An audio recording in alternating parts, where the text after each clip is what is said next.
Marks changes to divorce law in Canada. What's the overview? If you're telling something, what's the biggest change today? What would you say?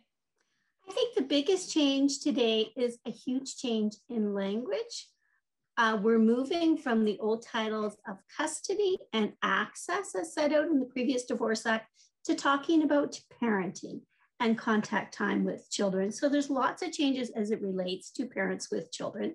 The focus is to move away from the concepts of custody and access, which kind of delineate property and dividing up property. Children are not property. We're talking now about relationships with children and really trying to focus on the child and what's in the child's best interest. Also, some very significant changes to include family violence as being a factor that the court must look at when making decisions regarding children and regarding what parenting time should look like for parents. The Provincial Family Law Act does include a provision with respect to looking at family violence and the impact it may have on children and on parenting relationships, but the previous Divorce Act did not have that.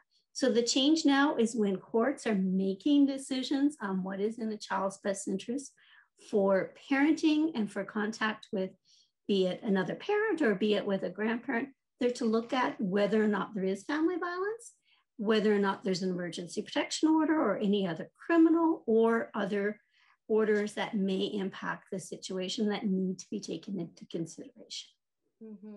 And in the definition of family violence, it's not just talking about physical violence. There's also the psychological. No, it's much more comprehensive. It talks about physical violence, which we're all familiar with.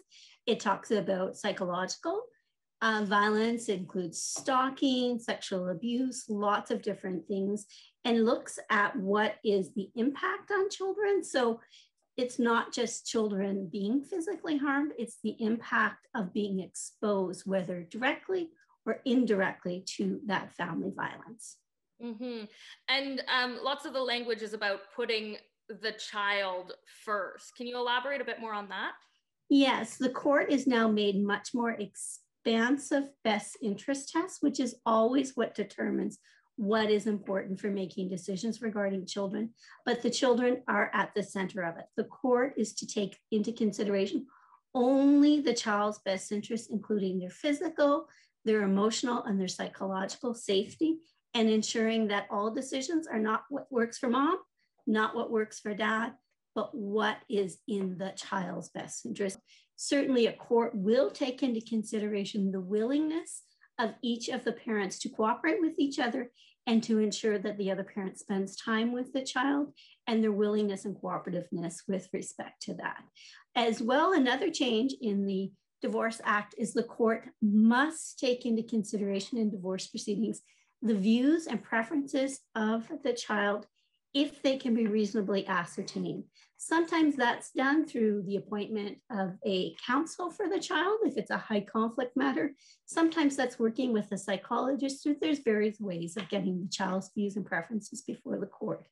And that's not to say that a child is the decision maker and they get to choose what those arrangements will be. It just means that the court will take into consideration and make a decision on how much weight they're going to place on what the child's views and preferences are. Mm-hmm. The other major change that has come with the Divorce Act is there are now some more rules with respect to relocation, meaning when a parent wants to move with a child or a parent wants to move to a different location, then there's going to be much more consistency in how those decisions are made. And there's also provisions in the Divorce Act which allows for a parent to give notice. There's a requirement, not in the provision, but there's a requirement that a parent that wants to move must give 60 days advance notice of where they're moving, why they're moving, and what their plans are to accommodate the other parent's visitation and parenting time with the child. They must serve it on the other party by a means that's set out in the statement of claim for divorce as to how they're going to serve people, be it by email, be it by personal notice, be it by something else, but it must be in writing. The other person has 30 days to respond to it. There must be 60 days in advance notice, and the other party has some time in order to respond to it. They can file a notice of objection, or alternatively, they can commence a court application. Prior to this change, the case law that determined what would happen with mobility matters was Gordon and Gertz, and it was determined by the Supreme Court of Canada back in the 1990s. And there was not a lot of clarity with respect to it, which caused a great deal of litigation, which was incredibly expensive regarding moves. Hopefully this will allow people to have smoother transitions, smoother decision-making, and there's a huge push under the Divorce Act for look at family dispute resolution mechanisms outside of the court system. So parties, when they commence a court application, have to sign a statement saying that they'll consider those, they'll put the children at the heart of the matter, and they'll ensure that they try to keep children out of the conflict as much as possible.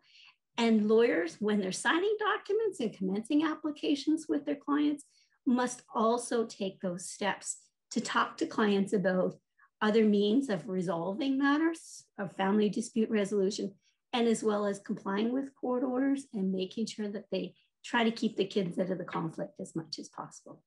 So those are kind of some of the highlights with respect to the changes. So really, the focus is on putting kids first and ensuring that decisions are always made in the children's best interest. There's another section when we talk about parenting time, really deciding and making decisions on which of the parents is going to make what decisions for children.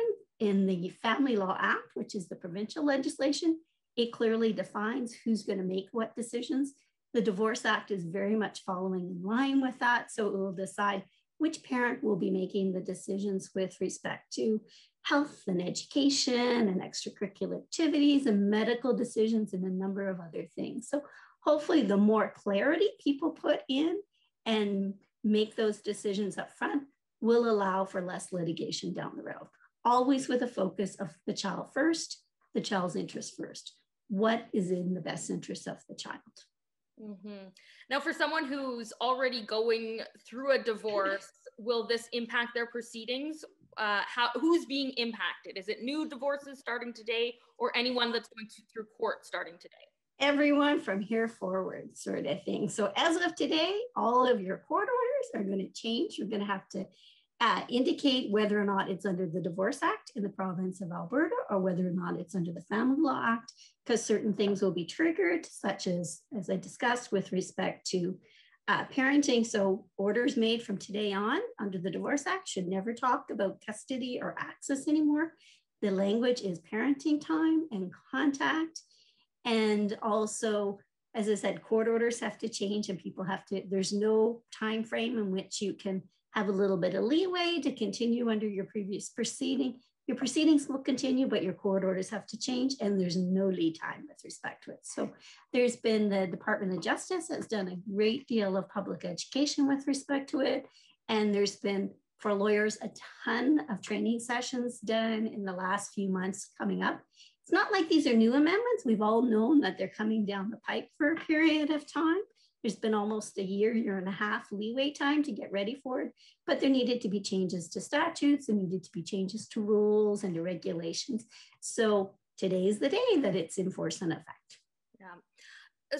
For you, as someone who deals with family law and deals with lots of these cases, what's your personal take on how it's changed? Is it going to make it a little bit easier? And I think there will be. I truly think there will be more clarity, because one of the objectives to the changes to the Divorce Act is to, as I've said time and time again, to put kids first, but to also make the court system a bit more efficient. And the more rules and the more clarity there is in the law, let's hope there's less people having to go through litigation to deal with many of these matters. Parenting orders, parents are encouraged to try to work things out as much as possible. They're encouraged to have the assistance of an actual parenting plan where they deal with all those issues. And there's a new requirement that they must include the provisions of any parenting plan that they've agreed upon, has to be in writing, has to be attached to a court order. So there's, as much as we can, we're trying to encourage people to make plans and make agreements regarding their kids with the kids at the forefront, and try to keep as much things out of the court system and only have those matters go through the court, whether it's impossible for parties to come to an agreement. But as I said, everybody has an obligation to try to work things out outside of the court system, if at all possible.